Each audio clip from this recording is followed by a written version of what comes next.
Mais la pâte, tu l'as achetée ou tu l'as fait toi-même? Non, ça s'est fait maison. C'est 3 fois rien à faire. Hein. Bon, et moi j'attaque, hein. Ça a l'air bon. Vous allez me dire ce que vous en pensez. Pas mal? Super bon, hein. Ça vaut le coup de le faire soi-même. Bon, et si vous aussi voulez faire la recette vous-même, suivez-moi en cuisine, on va faire ensemble chaque étape de la recette.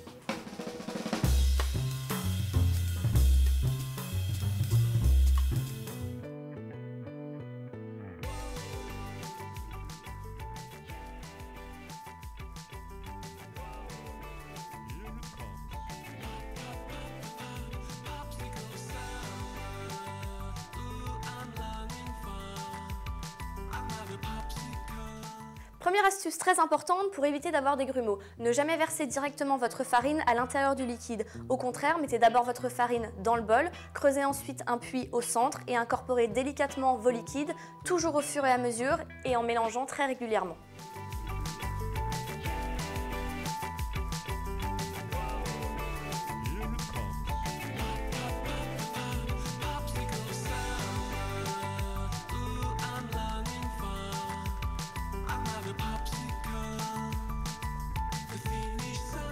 Le mieux pour avoir une belle texture, c'est d'être patient et de faire reposer votre pâte plusieurs heures.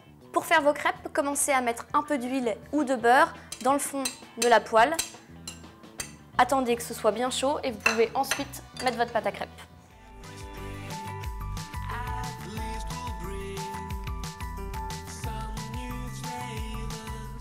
Quand vous faites cuire votre crêpe, le moment où vous allez pouvoir la retourner, c'est tout simplement au moment où les bords de la crêpe vont commencer à se décoller.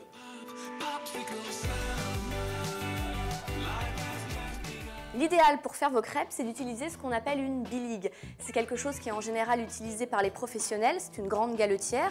Si vous n'en avez pas, vous pouvez utiliser une poêle normale du moment qu'elle est peu haute et assez grande.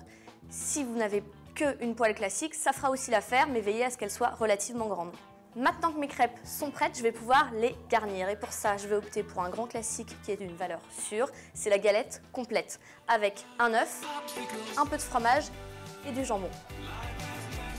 Pour l'œuf au plat qui demande une cuisson un petit peu plus lente, je vous conseille de le faire cuire en avance dans une autre poêle et après de le garnir à l'intérieur de la crêpe afin d'être sûr qu'il soit bien cuit.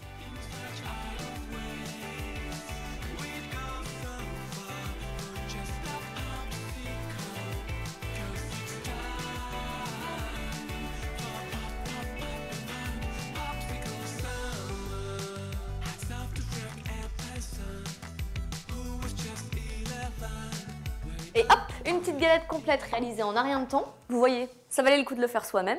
N'oubliez pas, la cuisine, c'est vraiment facile.